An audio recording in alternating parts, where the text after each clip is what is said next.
রাজবাড়ীর চন্দনী ইউনিয়নের ধাওয়াপাড়া ফেরিঘাটের কাছে সরকারি অন্তত 1000 একর খাস জমি রয়েছে। দীর্ঘদিন ধরে স্থানীয় প্রভাবশালীরা ওই জমি দখল করে থাকলেও এবার পায়তারা চলছে বিক্রির। সরকার এসব খাস জমি দখলমুক্ত করে ভূমিহীনদের মধ্যে বন্টনের দাবি জানিয়েছে এলাকাবাসী। আর জেলা প্রশাসক বলছে অভিযোগ তদন্ত করে ব্যবস্থা নেওয়া হবে। মেহেদী হাসানের তথ্য ছবিতে প্রতিবেদন। রাজবাড়ী জেলা সদরের চন্দনী ইউনিয়নের বাসিন্দা 80 বছরের বৃদ্ধ আব্দুল জলিল মণ্ডল। এলাকায় হাজারো একর খাস জমি পড়ে থাকলেও জীবনের শেষ বেলাতেও তিনি ভূমিহীন। শুধু তিনি একাই নন, একই এলাকার শত শত ভূমিহীনের একই অবস্থা। ভূমিহীন এই মানুষগুলোর দাবি, সরকারি এই খাস জমিতে 3 বছর আগেও ধান, ভুট্টা, বাদাম, সরিষা সহ বিভিন্ন ধরনের ফসল ফলতো, কিন্তু সেই জমি বালি ফেলে অনাবাদি করে দখল করে প্রভাবশালীরা। এখন সরকারি এই জমি বিক্রির পায়তারা চলছে। ভূমিহীন জমি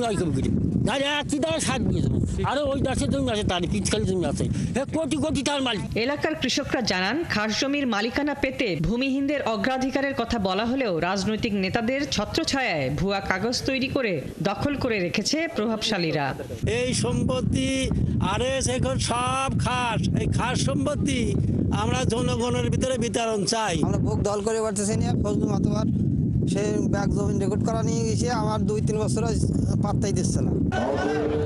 এদিকে সম্প্রতি চর পদ্মার খাস জমি প্রভাবশালীদের দখল থেকে মুক্ত করার দাবিতে মানববন্ধন করেছে এলাকাবাসী। ফজলুল হক মিয়ার নামে তারা এটা বরাদ্দ নিয়ে বিএস পর্চা করেছেন, কিন্তু আরএস এর কথা যদি বলেন, এস এর কথা যদি বলেন, সেইখানে তাদের কোনো কাগজপত্র নাই। আমরা সবসময় চাই সাধারণ মানুষ, ভূমিহীন মানুষ খাস জমির অংশীদার হোক। তবে অভিযুক্ত ফজলুল হক ব্যাপারী দাবি করেছেন, সরকার বিনা সালামিতে ওই জমি বন্দোবস্ত দেওয়ার কারণেই তিনি তা দখলে নিয়েছেন।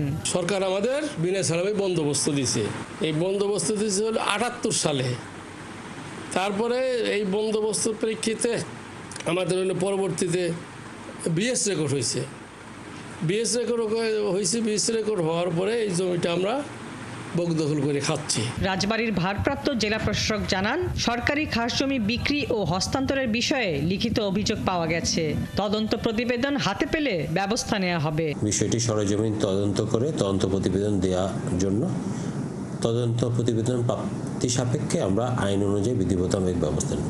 পদ্মার চরে এই খাস জমির দাবিদার ভূমিহীনরা বলছেন, দ্রুত ব্যবস্থা না নিলে বড় সংঘাতের শঙ্কা রয়েছে। হাসিবা আলী বর্ণা, ৭১। দর্শক, এ বিষয়ে বিস্তারিত জানাতে রাজবাড়ী থেকে যুক্ত হচ্ছেন সহকর্মী মেহেদী হাসান। মেহেদী, খাস জমিগুলো দখলে রেখেছে কারা এবং এগুলো দখলমুক্ত করতে এখন পর্যন্ত কি ধরনের উদ্যোগ নিয়েছে প্রশাসন, আর কি আশ্বাসই বা দিয়ে রেখেছেন তারা?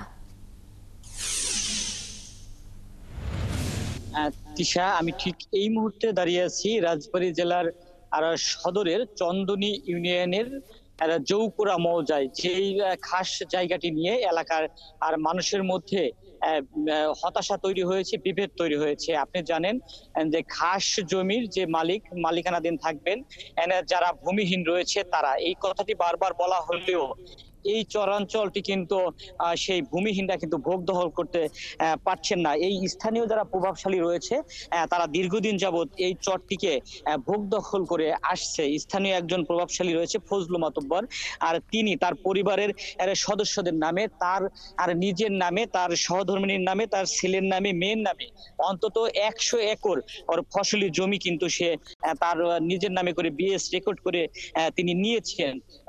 সেই ক্ষেত্রে তাকে সহযোগিতা করেছে সাবেক আওয়ামী লীগ নেতা, স্থানীয় ইউনিয়ন পরিষদের যিনি চেয়ারম্যান রয়েছে, প্রভাবশালী রয়েছে, তাদের সকলের যোগ সাজসেই কিন্তু এই কাজটি হয়েছে।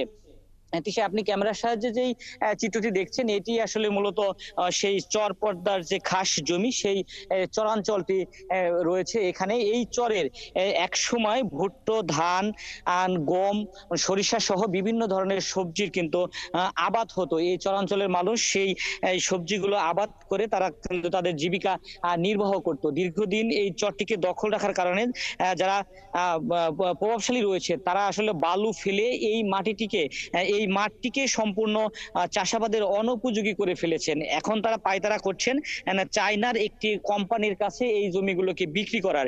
আর যে কারণে চায়নার কোম্পানির তারা এখানে সৌর বিদ্যুতের প্ল্যান্ট তৈরি করার জন্য পরিকল্পনা করেছে, সেই প্রকল্পটি কিন্তু ভেস্তে গেছে। এবং এই জমিটি যাতে ভূমিহীনরা পায় সেজন্য তারা দিনের পর দিন আন্দোলন সংগ্রাম করে আসছে, তারা বিক্ষোভ করেছে, মানববন্ধন করেছে।